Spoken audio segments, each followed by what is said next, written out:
Hello, my name is Paolo Cattaneo. I've been traveling around the world with my motorcycle for almost 6 years now, and I'm just going to give you a review of the new KTM 890 Adventure.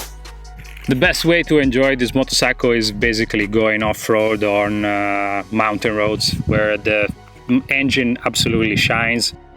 The KTM 890 Adventure boasts a grunty 890cc heart, capable of an outstanding peak torque of 100 Nm at 6,500 RPM.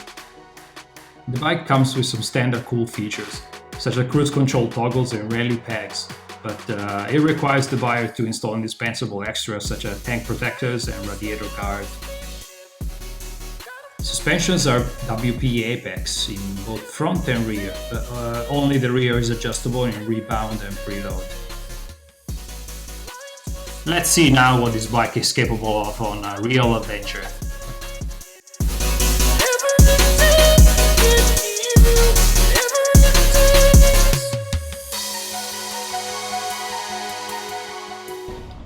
The bike handles really well in all sorts of situations, but its name says it all. Adventure. Its true spirit belongs to the dirt, and it definitely excels in this realm.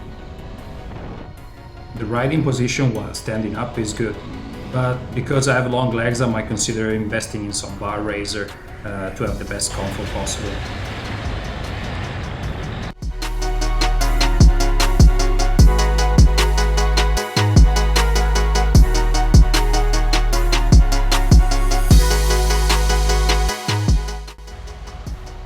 The standard off-road pegs are comfortable.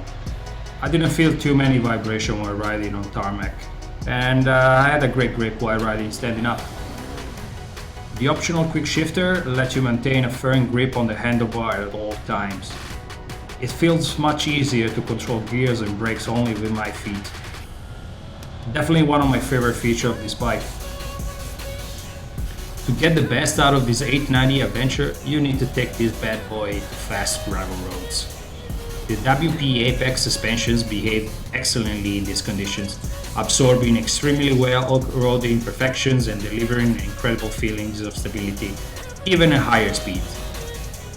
Steering damper plays a big role also in maintaining the stability of the motorcycle even off-road. The gearbox is quick and precise. It requires a small foot movement and a short lever excursion to change gear. Maybe only 5th and 6th gear need a more decisive foot movement to be engaged. In the more technical off-road sections, the 890 Adventure behaves quite well. But here is where you realize that you're still on board of a 200 plus kilo machine. The 21 inches tubeless front wheel allows to have more confidence going over bigger obstacles and crossing roads. Still, it feels more fragile than a wider 19 inches. With all this weight to carry, I feel that I have to be extra careful while riding at high speeds if I don't want to damage it. The KTM 890 Adventure feels like a 600cc single-cylinder bike when riding off-road, but it can definitely become like a 1000cc with the flick of a switch. The 890 Adventure is absolutely amazing on tarmac. I have no words to describe how good this motorcycle feels while taking corners or going up on mountain roads. The engine is more progressive and manageable than the massive LC8. Still, it delivers 100 Nm peak torque, and it's quite a thrill to ride in rally mode. It's easy to reach 200 km an hour even with panniers on. Wind protection is pretty good. Tall enough windshield, wider tank at the bottom, and having my legs closer to the center of the bike, I felt definitely more shelter from winds and elements. It's a great quality to have for long distance riders.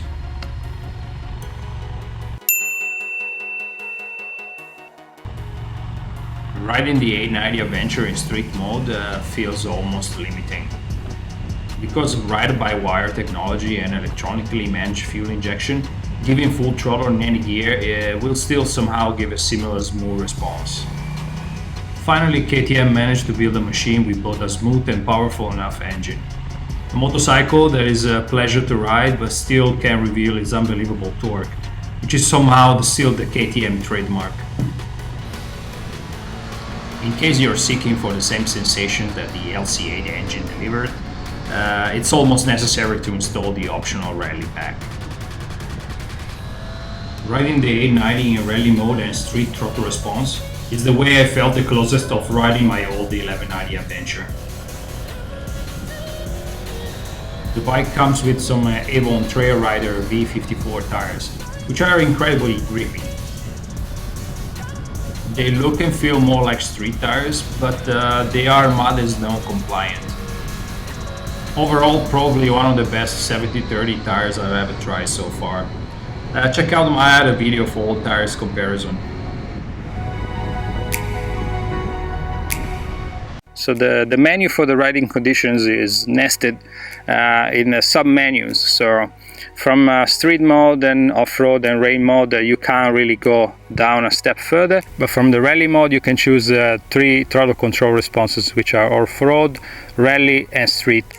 Once you get down to this sub-menu, you can change the slip mode just using the toggles on your handlebar from 9 to 1, where 9 is the maximum traction control available and 1 is basically no traction control at all. The KTM 890 Adventure comes with the WP Apex suspensions in front and back.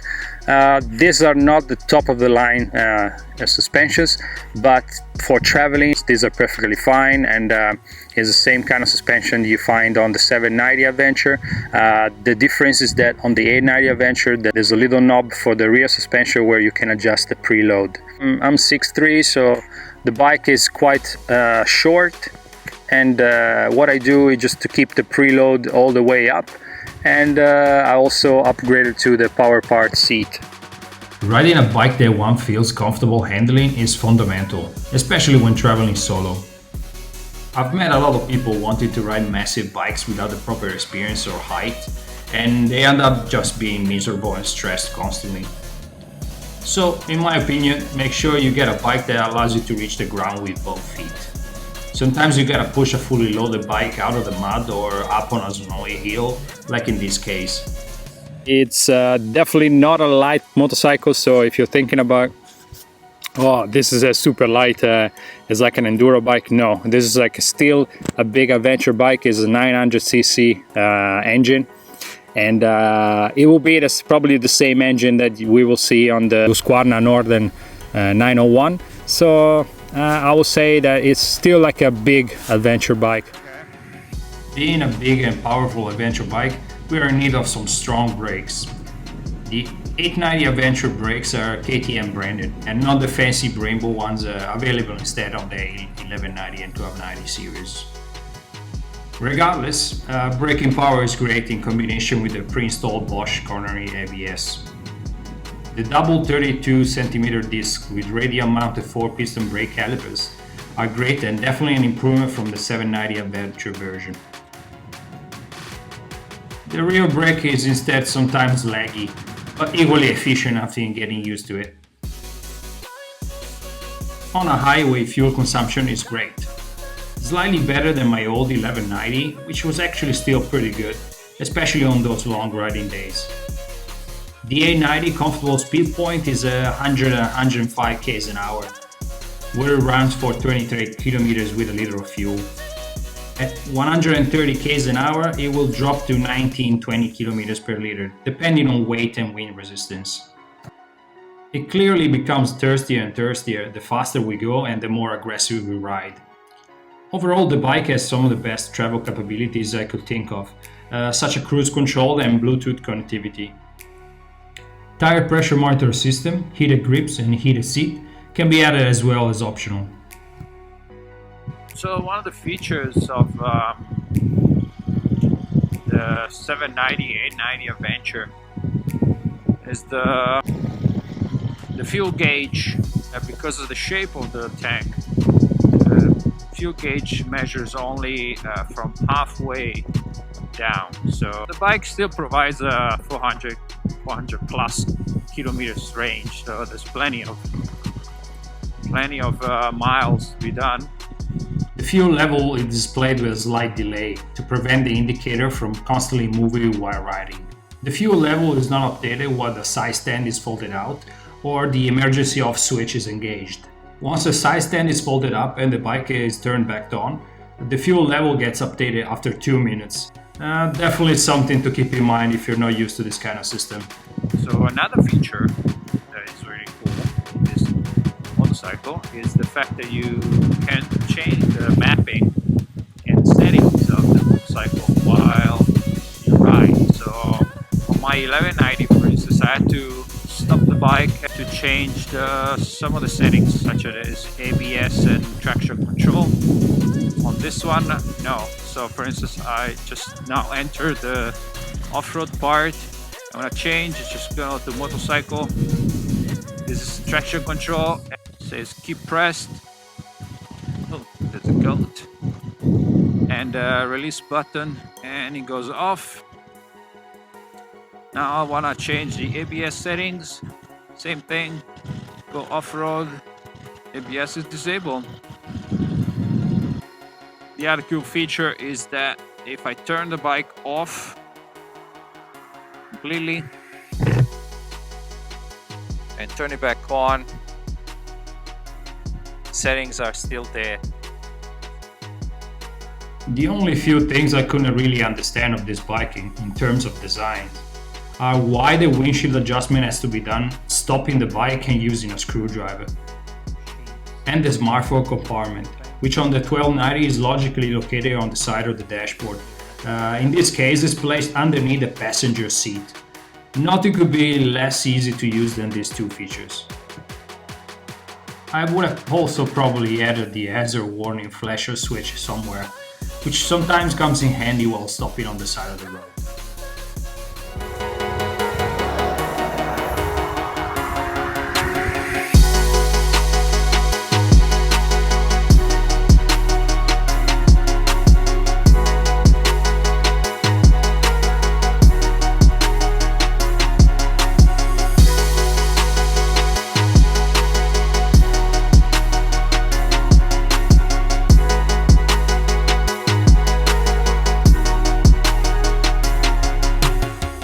Thank you very much for watching this video. Hope you liked it. Please subscribe to my channel, and thanks again for watching.